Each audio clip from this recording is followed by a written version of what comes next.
How are you? The 21st of September 2023. Weather is good.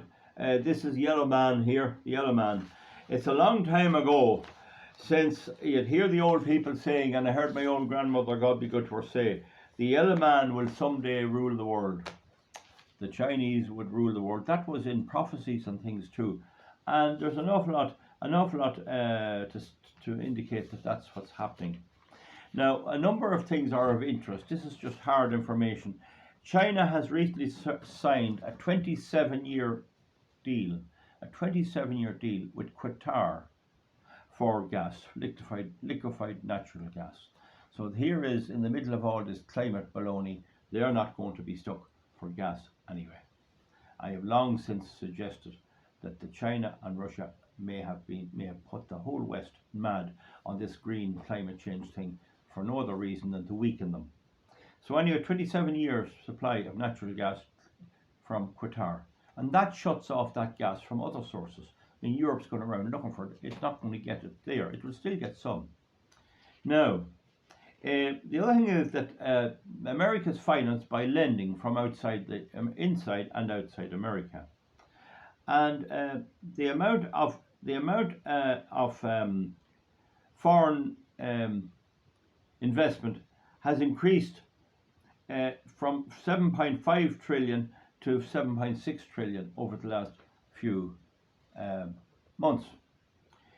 Now, the payment they're paying at the moment in America for 10-year money, 10-year treasury bills, is 3.858%. So you put in your money, that's what you get. You get a check every year at 3.8% of the amount you put into the treasuries. Now, Japan is the biggest investor. It still holds 1.105 trillion, about 1,100 billion in US treasuries, and there's no sign of them getting rid of that anytime soon. China, on the other hand, used to be, only about a year ago, was about 1.15 trillion, and that's now down to 821.8. And they got rid of 13.6. In other words, that's 13.6 since July of this year. So America has 13.6 billion dollars less since July of 2023. Now, even recent videos I did this year showed that before the racket started in May this year to extend the debt ceiling in America, they eventually got it through. I can tell you the amount of debt America owed was 31.4. I remember going by memory, 31.4 trillion. That's 1,000 billion. Right? Now, on the 19th of September this year, just gone past, the US Central Bank and Treasury reported that the debt is now 33 trillion. It was 31.4 from my memory, and I'm not too bad that way. In May, they sought to extend the debt ceiling, and they got it. And I can't for the life of me understand why the Republican Congress didn't insist that the extension should have been for 1 year. They allowed Sleepy Joe to go right through to the next election before there has to be any vote on the debt ceiling. However, the amount, I don't know exactly the amount they agreed to. Well, what I can tell you is it may be soon above the limit. I think they extended for any amount. So essentially, there's no legal impediment to the United States doubling its debt over the next year, going to 60 billion if it wants to. I'm not too sure about that. I have to take a bit of research. But what we can say is that the debt is up from 31.4 to 33 trillion. That is unbelievable. That is unbelievable. It's that amount. It's 1.6 trillion in 3 months, 4 months. And in 3 months, it's 1 trillion. That's the published figure, and that's from my memory. It's 1.6 since May. Count that. June, July, August, September. 4 months. 1.6, and it's 1 trillion according to their own figures for 3 months. Talk about lunacy. Now, They're moving to gold because up to now, when China got sold its goods to America, it was nice for it to invest in government bonds. That was more money for the American people to buy Chinese goods. Meanwhile, the US government owed China that money and it was safe enough, right? Now, China is a very low holder of gold. It doesn't have that much gold. But recently, China's moving away to go. It's moving towards gold in a big way. It's buying up gold in a big way. Because when you have a plus, when you're making money in your economy, you need to put it somewhere. Now, you would think that put it into developing their own people's right. And in the case of Ireland, we have 240 billion euros invested in the US. And why is there a problem? Why don't they just give us a year's free tax or something? Why don't they give us back that money? I think that's a very interesting point. It's about 53,000 euros for every person in the country, and it's about 80,000 for every working person who contributes to the tax system. That's a lot. Imagine that there's 80 plus thousand euros of your money stuck in the US government, keeping it afloat, paying for the US government's lovely schemes.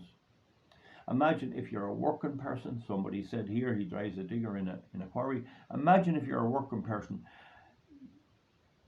There's 80 million, 80,000 of your money going to America. Now, to highlight that again, if you count everybody in Ireland, there's 53 per person in Ireland. 53,000 of every person, man, woman and child, sick, well, pensioners, infants and the whole lot, school-going kids, 53 of their money, 1,000 stuck in America welfare.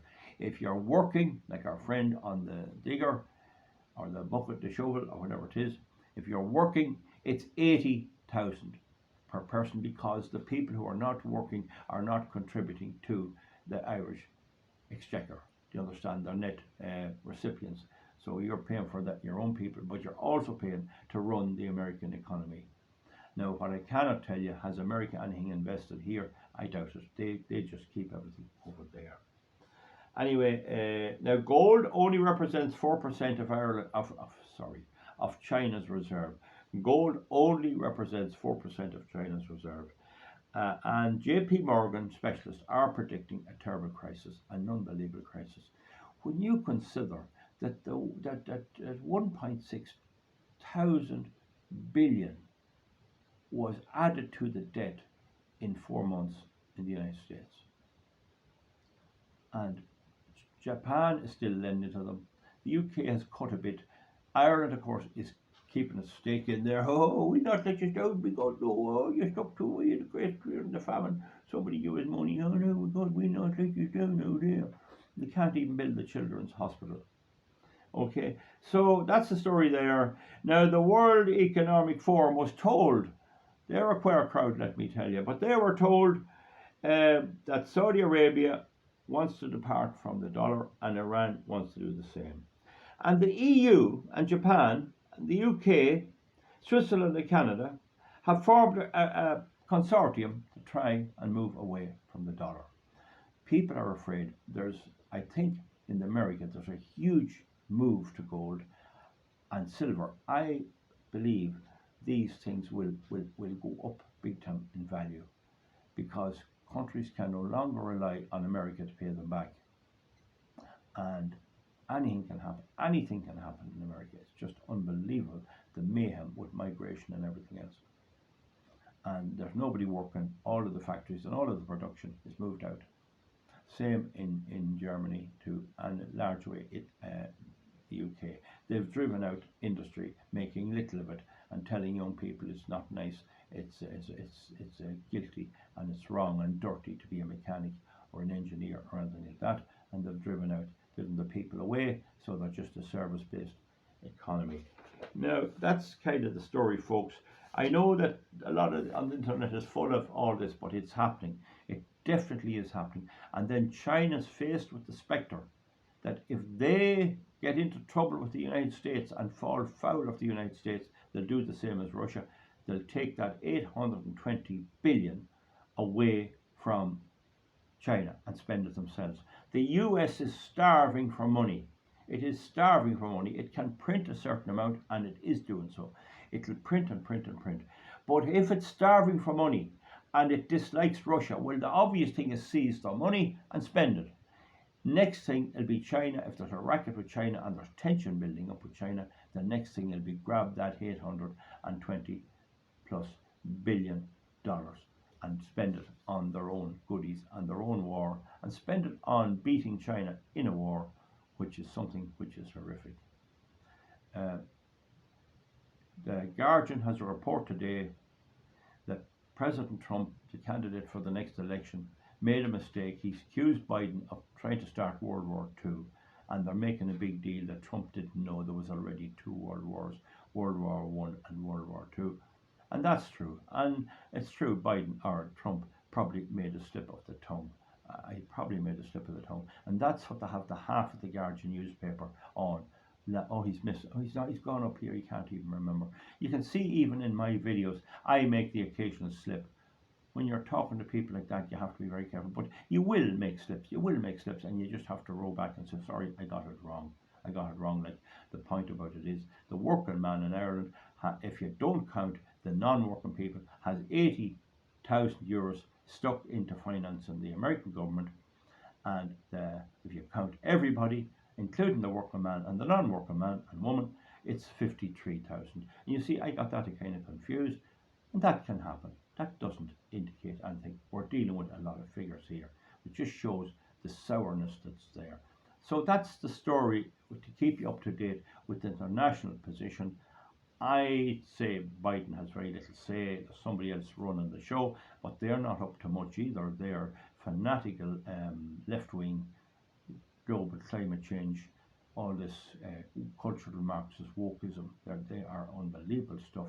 And how we'll all end up, I don't know. I don't see much move in the EU. Elections will probably turn to the right a bit and move away from them. Whether it's time to do that, I don't know. So folks, give me a thumbs up or a thumbs down on my talk. I hope you can hear me clearly. That'll finish me today now, and we'll see you back for something else soon. Thank you very much.